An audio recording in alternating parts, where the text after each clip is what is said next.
I've always said as part of CAN-BIM that you don't go and fluff your own stuff if you're a board member, okay? It's not about pounding your chest. I'm not a board member anymore. But the projects that you're seeing on the screen, that you will see on the screen, is just a reflection of the projects that our company has done since we implemented BIM in 2001.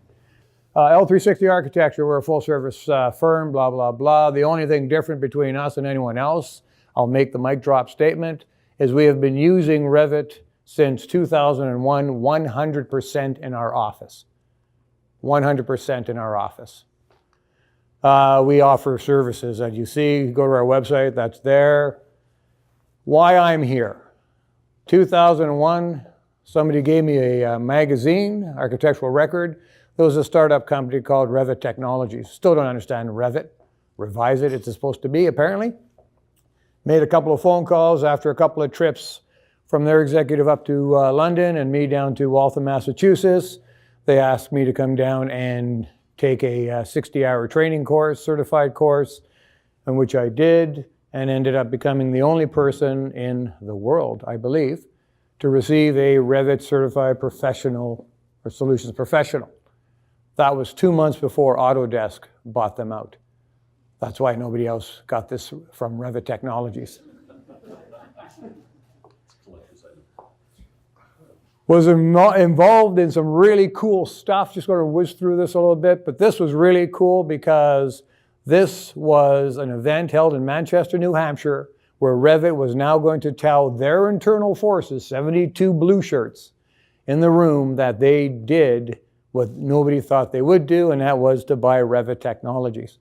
So the funny thing was, we didn't have blue shirts. We had 5 guys, Dave Lamont, Dave Heaton, 2 other guys and myself as their consultant, coming in with white shirts, and everyone's looking at us saying, you don't have blue shirts, where are you? Who are you guys? We were there to talk about the transfer or the purchase. We almost look at it like the scene in Braveheart, where we're up on the hill with the blue colored faces of Revit Technologies looking over the field of, you know, the army of Autodesk, and we thought, oh, we're going to fight, fight, fight to the end. This guy comes over in a lame donkey and gives us an invitation to supper. We're on the same side. We were 1 month away from going public, which would have changed the day. However, we became Autodesk's product. And then through there, they asked me to start writing books with them in the early days of managing Revit projects. This is now back, this is 2003, 2004. Early adapters, and then you may have known me from my articles, Diary of a Revit User. It was hilarious. I did it for myself, Augie, the User Group magazine, 2 years of talking about Revit and life commonalities. Quickly ended that after I thought myself no longer funny.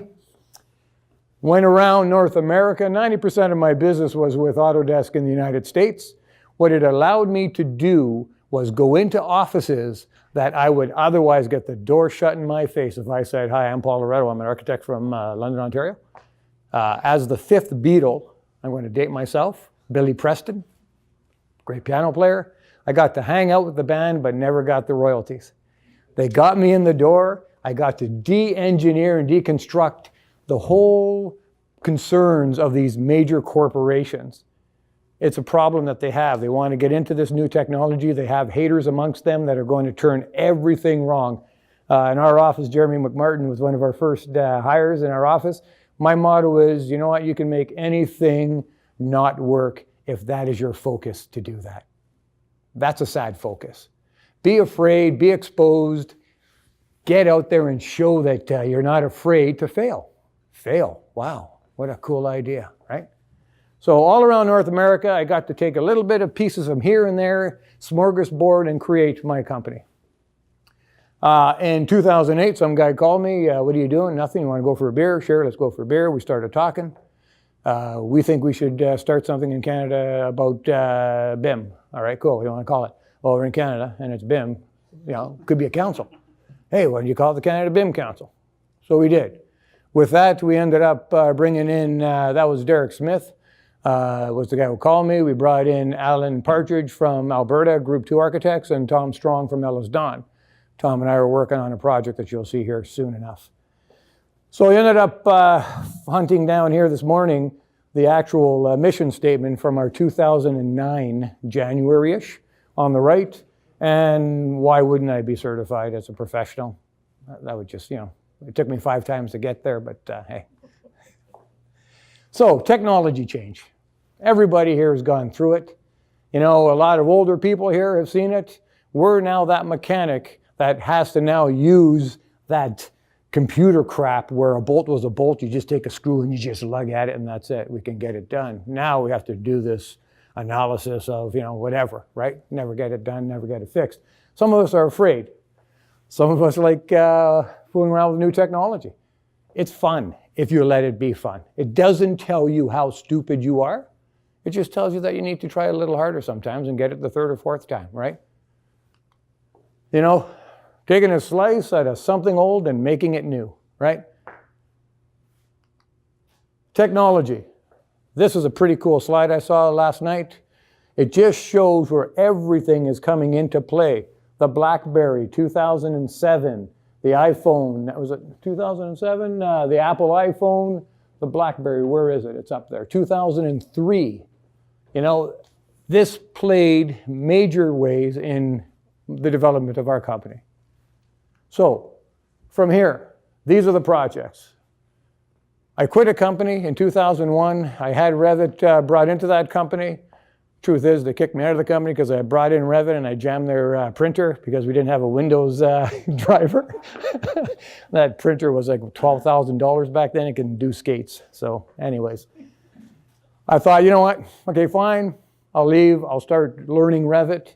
And then the guy called me up and said, hey, look, you know what? You started this project. How would you like to take it as your first project? I thought, wow, that's pretty cool. And then I realized, holy crap, I have a deadline. So I actually jumped into the fire, not knowing how to use Revit whatsoever. Fear, client doesn't know, client doesn't care. So we did it.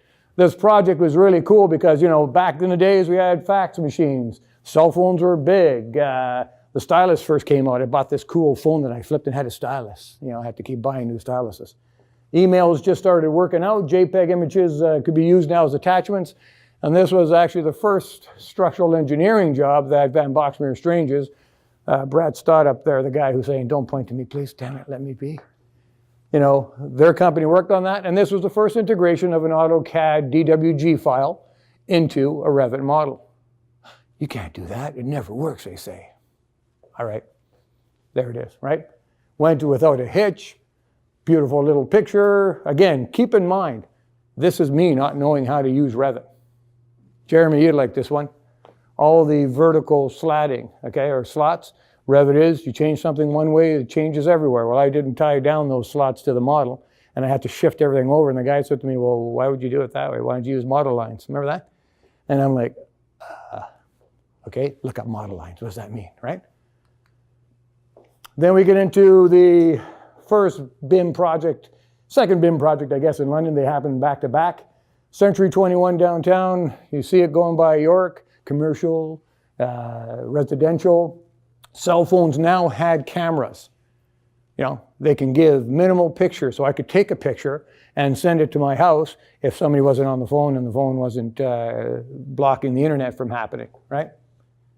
So you can now take files on these USB sticks that could hold maybe 2 meg, 3 meg. It wasn't that big, but it started to change the way you can transfer information from one place to another. 2005, we had 3 people in our office working 75 to 100 hours a week for 3 weeks. Coolest project we ever worked on. This was a project in New Jersey, Westsketch Architects. They called us earlier and asked if we could do this. We said, yeah, we can do this, but we're an architecture company, so our rates are going to be architecturalish.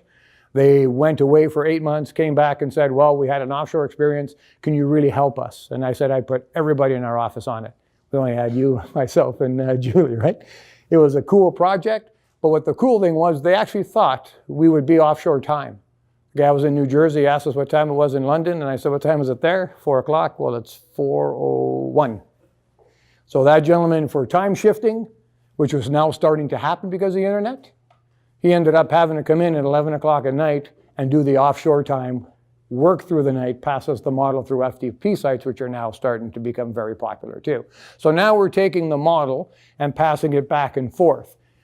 Now keep in mind, okay, my whole idea, my whole statement at the beginning was I was with Revit Technologies, okay? I wasn't with Autodesk.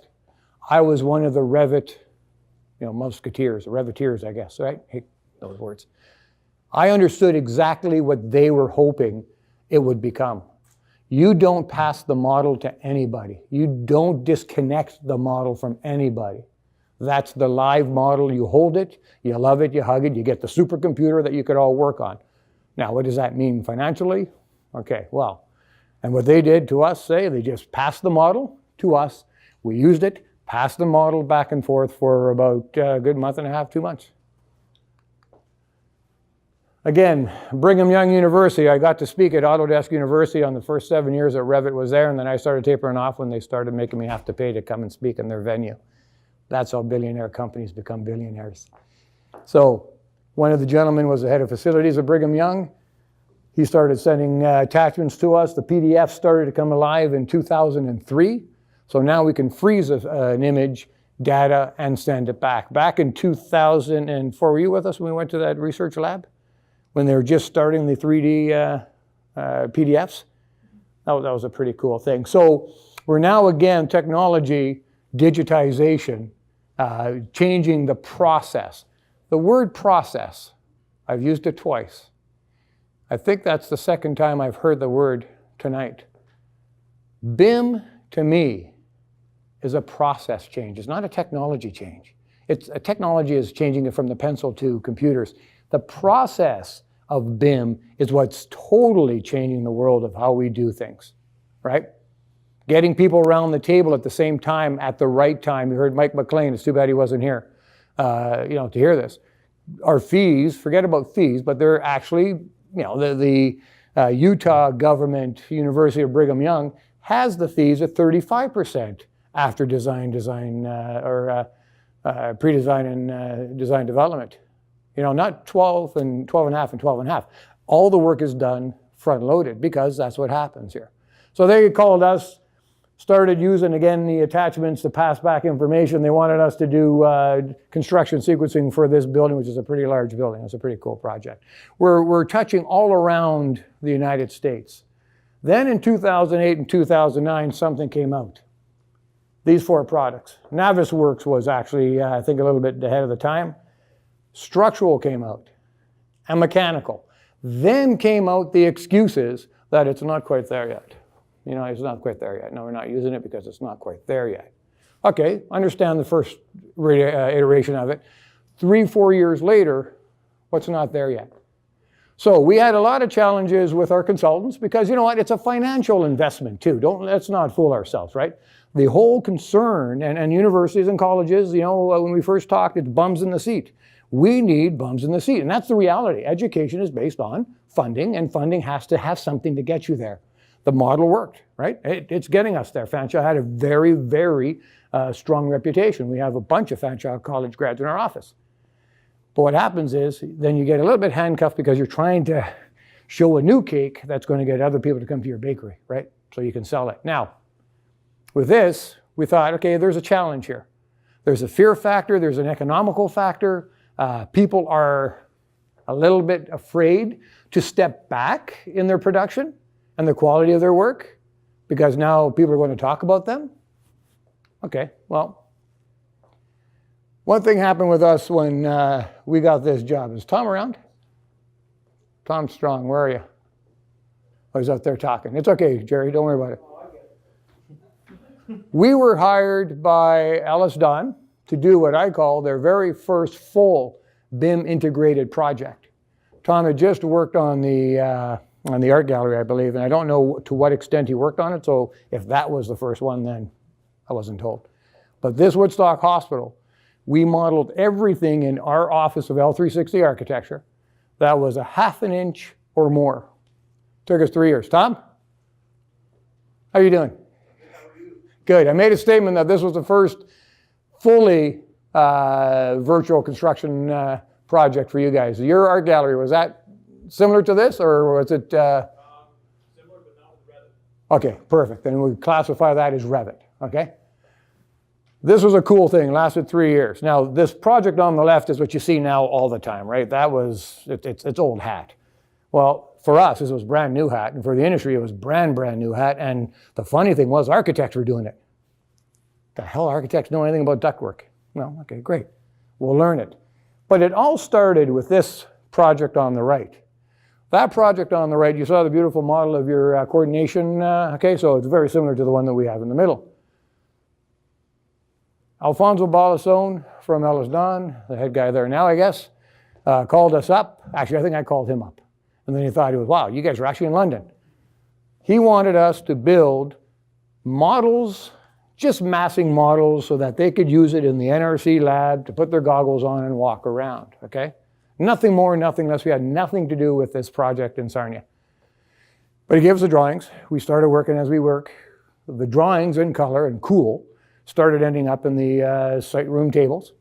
And one guy that I knew, the electrical contractor, said, holy crap, what is this? We've never seen this. Why are we not seeing this on the site? Well, because it has really nothing to do with you guys. Well, what ends up happening is he knows us, he comes to our office, demands a meeting, because just like you said earlier, when you start putting ductwork up, the electrical guys come in last and they have a problem, right? They always have this problem that, in this case, we had 24 4-inch conduits that the engineers drew turning 90 degrees. So engineers in the room know that, right? Conduits can't turn a 90 degree. So with this again, we started going to the site, using our tablets on site, as we always have the Galaxy tablets, as I'm delineating from the side point of what we're doing, bringing it to the office, modeling it so that the sequencing could actually happen properly. Scanning, sending stuff back and forth, digitizing. The word digitizing to me is a little bit confusing, because we've been digitizing since we scan and turn it into a JPEG. So, but as you can see, our model ended up, making them able to do this properly, on time, on budget.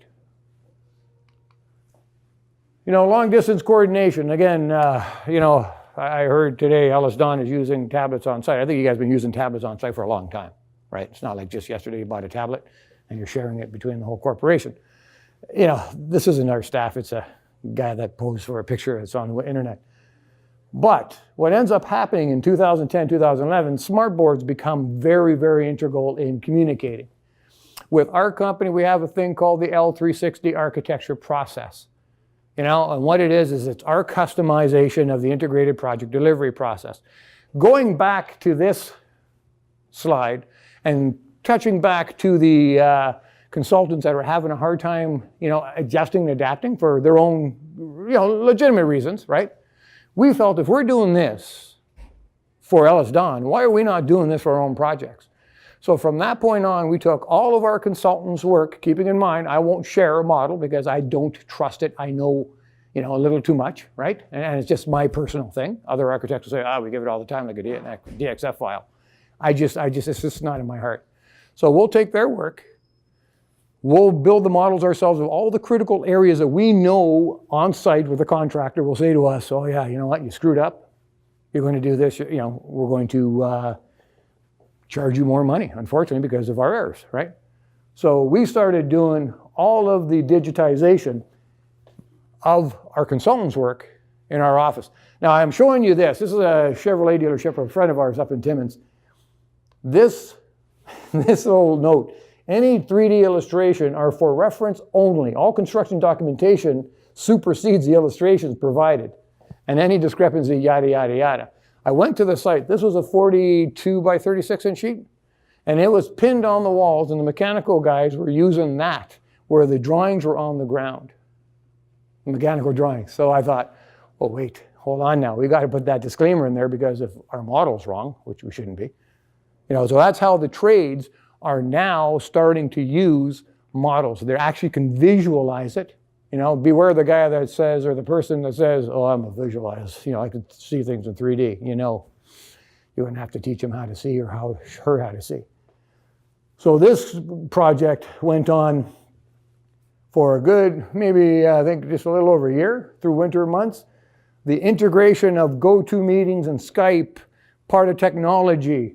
You know, Dave Doka there, Fanshawe College grad, talking to our client on GoTo and showing them the model so that they can see from a distance. When we get to the site in Timmins, you know, we don't have this fancy dancy, oh, there's the building, right? No, we're not there yet in our office. But what we do have is the PDF drawings on our tablets, walking around, showing the client, you know, redlining 3D, the PDF drawings. But what we also do is we take a projector with us on every project we go to of substance, right? So we put the model up, throw it on the wall, we find a space, and all the sub-trades are there, and they're looking at us saying, the heck is this? We believe that if you can get 30 people up on a virtual roof that is yet to be built, all the problems and communication starts to happen, right? So the problems start going away. Contractors don't want extras. It's more money to charge an extra and to administer an extra at times. That, you know, and then the adversarial role happens. In our office, I don't have adversarial roles. If I have adversarial roles, it's because I want to have that, because something's happened in the relationship. But typically, it's a kumbaya moment where everybody buys in and moves the project along. And, you know, what Mike said, he finds that the project schedule doesn't change. Talk to our Microtel client who opened up in 9 months, let alone 11 months, typical, and started paying dividends back to his investors 2 months early. You know, if you do it properly and you do it together as a collaboration tool like we always talk about, use these digitizations, I guess, to provide. Our moniker is the 3 C's. We focus on the 3 C's of architecture. Communication, collaboration, coordination. Like a putt that you're going to make from here to here, okay? If that one of those 3 C's are gone or off track, you're never going to put the ball in the hole.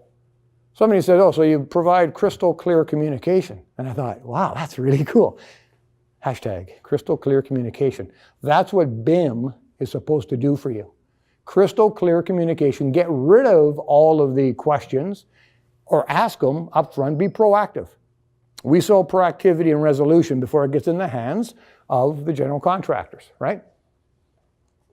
So, again, the Microtel Hotel, modeling, everything, making sure everything fits. If anyone's done any hotels, you know that you got like a ½ an inch between a ceiling and a light fixture and a duct that's going, you know, it's like, make the ceiling a little taller. Not going to happen. You know, the data. There used to be an old thing called metadata, right? The metadata of a can of soup, all the ingredients, everything in it. That was in 2003. I saw the metadata. The data of information going into a model should be not a surprise to anybody here. Specifications, delivery times, anything that does with the process of producing and delivering an installation is what it's all about. In here, what we've done with all these projects is costing, costing, costing. If you have it in the model and you know how to extrapolate a BIM project, you know, you're going to be that further ahead, right? These are just a couple of projects that we've worked on. And shop drawing development.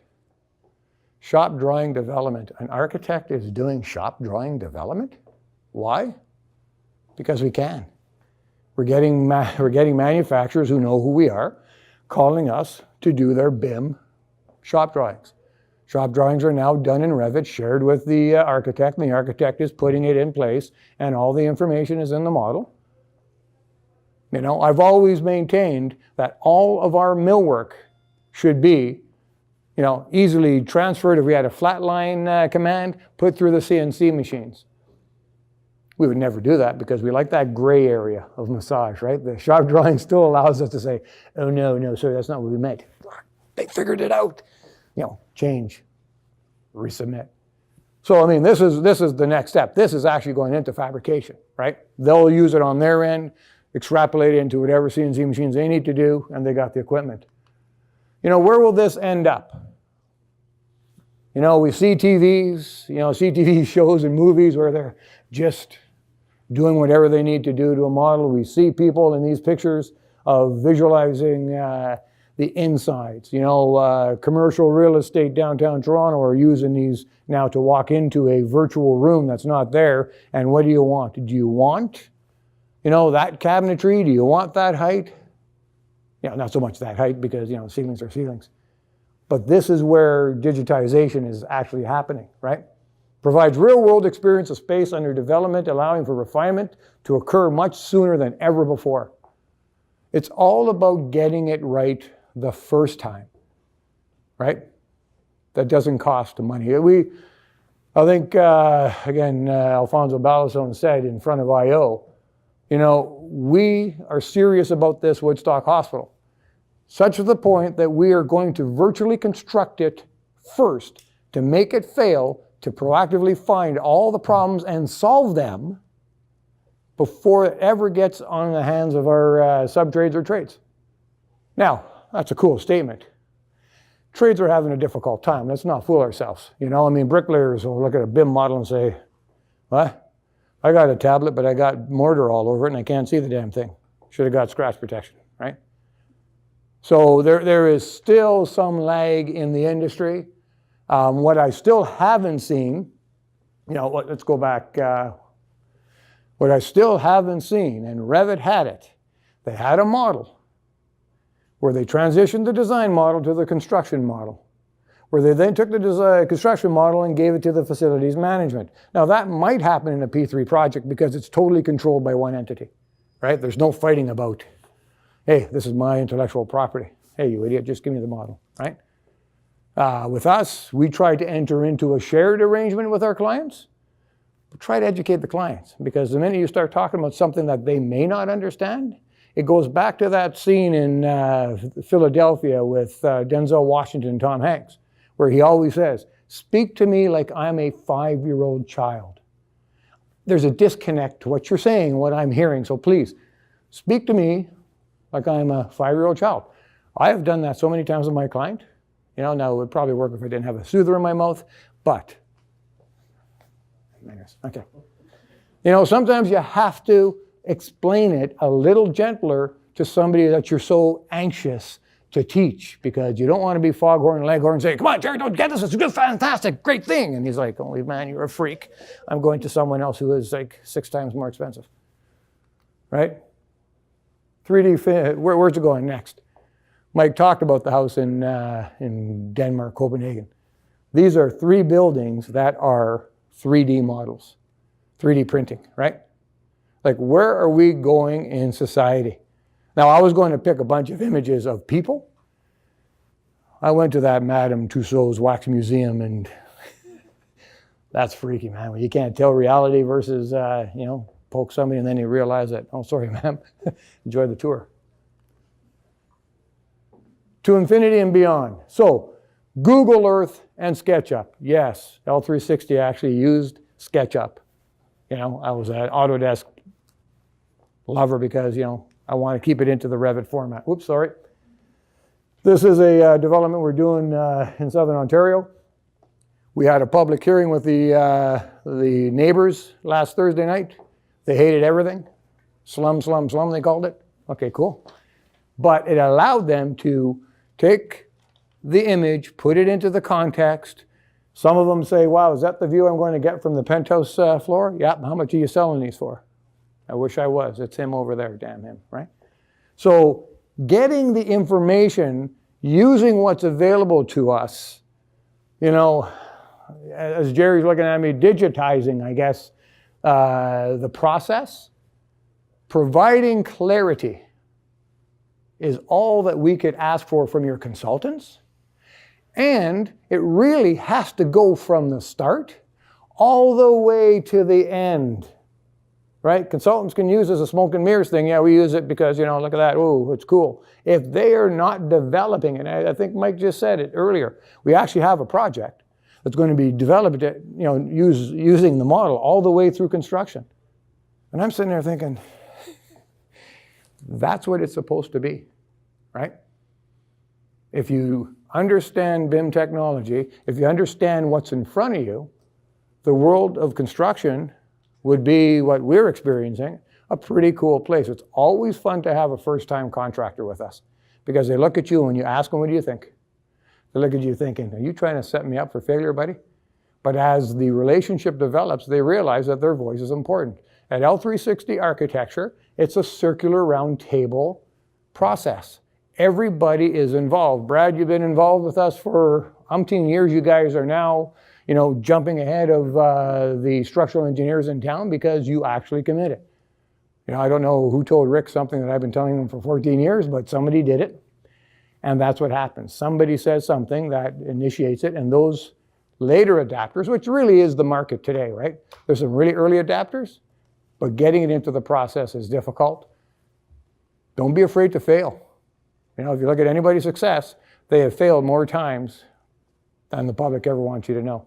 How much time do I have, Jer? We're out. Okay, great. Is that why you came down here? Yeah. Okay, wait, let me just start my clock. Yeah. Okay, I got 20 minutes. Okay, anyways, this is it. Thank you very much. I'm open to questions.